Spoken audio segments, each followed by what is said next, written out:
بسم الله الرحمن الرحيم. السلام عليكم ورحمة الله وبركاته. ازيكم يا احلى اخوات في الدنيا؟ ان شاء الله النهاردة هنعمل الليمون السهل جدا، المانجا اللذيذ بمكونات بسيطة وبمحلول كده خطير بيخلي طعمه زبدة زي ما احنا هنشوف مع بعض ان شاء الله. مكوناته بسيطة ومتوفرة في كل بيت وطعمه خطير جدا. هنسمي بالرحمن وندخل نشوف هنعمل الليمون بتاعنا الخطير ده ازاي. شايفين لونه تبارك الرحمن، تحفة، يفتح النفس كده حتى من قبل ما يستوي. ونشوف هنعمله بمنتهى اللذاذة وبمنتهى السهولة والشكل واللون الخطير اللي احنا شايفينه مع بعض ده. يلا نسمي بالرحمن على طول ونشوف هنعمله ازاي. اول حاجة انا عندي كيلو ربع كده من الليمون، الحبة الكبيرة زي ما احنا شايفين. طبعا بتختاري الليمونة تبقى ناعمة وتبقى لونها حلو كده.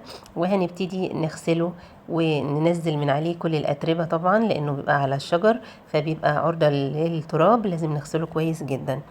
بعد ما هنغسله هنجيب حلة حجمها يكون معقول علشان ننزل فيها بالليمون بتاعنا اللي احنا غسلناه كويس جدا زي ما احنا شايفين. وهننزل عليه بالمية اللي تغمره بالكامل زي ما احنا شايفين. وهنبتدي نرفعه على النار. هنرفع الليمون بتاعنا على النار وهنسيبه يغلي. اول ما المية بتاعتنا تبتدي تغلي هنعد من وقتها بالظبط ربع ساعة المية بعد ما ابتدت تغلي. يعني ايه؟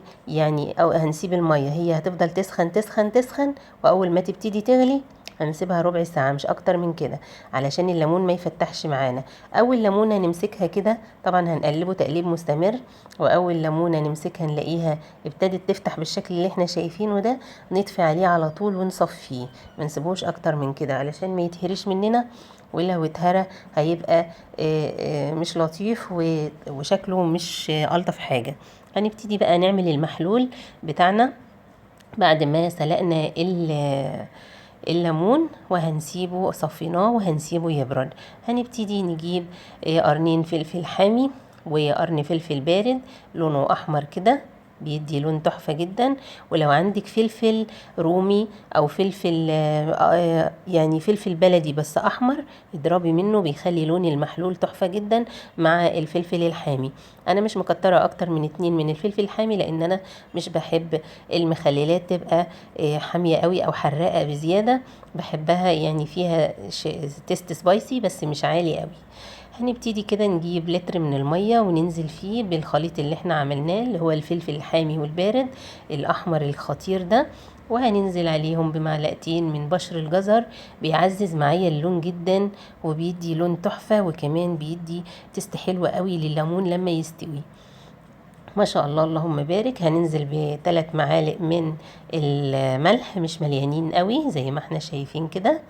ده معيار اللتر المية. احنا جبنا لتر مية نزلنا عليه بالفلفل الحامي والفلفل البارد اللي احنا ضربناه في الكبة، وكمان 3 معالق من الملح ومعلقتين من بشر الجزر. هي دي المكونات بتاعتنا. لا لسه هضيف مكون كمان، هضيف نص معلقة كده من حبة البركة، بتدي لون حلو جدا برضو وبتدي شكل تحفة كده وانتي بتغرفي من البرطمان بتاعك كده بتبقى شكلها جميل. لو عندك عصفر هتضيفي برضو نص معلقة كده على المكونات دي قد الكيلو هتضيفي نص معلقة، بس انا للأسف ما كانش متوفر عندي العصفر. ما شاء الله الليمون كده انا حطيته في المصفى بعد ما صفيته تماما من المية. في حاجة كده بحب اعملها حركة كده، بجيب معلقة من الملح وابتدي ارشها كده على وش الليمون واسيبه لحد ما يبرد تماما في المصفى. ليه بقى؟ معلقة الملح دي بتخلي الليمون بتاعي يتصفط كده، يعني يتطبق شوية في نفسه كده وما يكونش بحجم الليمونة الكبير، واسيبه طبعا في المصفى لحد ما يبرد عشان ما ينفعش اخلي الليمون وهو سخن، لازم يبرد تماما. تمام. انا سبته حوالي نص ساعة كده لحد ما حطيت ايدي كده ما لقيتش بيطلع منه اي صهدة او بخار، فابتديت اعبيه. وفي الوقت ده مش لازم اغسله من الملح، كده كده احنا هنخلله في ميه بملح، فمش لازم اغسله تاني خالص. بعبيه بالملح بتاعه، هو ما بياخدش من المعلقه دي اقل اكتر من ربعها، والباقي زي ما احنا شايفين كله نازل او واقع في المصفى بالشكل اللي احنا شايفينه. رصيت البرطمان بتاعي كده اللهم بارك، وعبيته على قد ما اخد، والباقي ده هحطه في اي حاجه صغيره، لان انا البرطمان اللي عندي مش هياخد الكيلو كله او الكيلو وربع اللي عندي.